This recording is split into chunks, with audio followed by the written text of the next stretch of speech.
Je priestor pre vás, ktorí chcete tu prítomným položiť otázky. Začína sa krátky briefing. Som rád, že sa ukončila vec, pri zrode ktorej som aj stál v roku 2006, ešte u bývalého pána ministra Prokopoviča sme spolu si presadili tento projekt do investičných zámerov.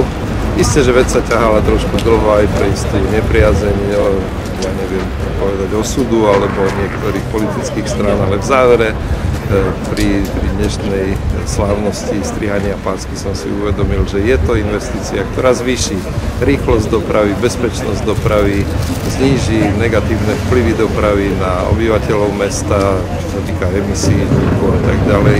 A myslím, že zakladá nie len taký mestský moment, ale aj pre širšie okolie, pre dopravu smerom na Sabinov, smerom na Krivany a smerom na Starú Ľubovňu takisto zrýchli a prinesie nové pozitívne momenty do tohto procesu.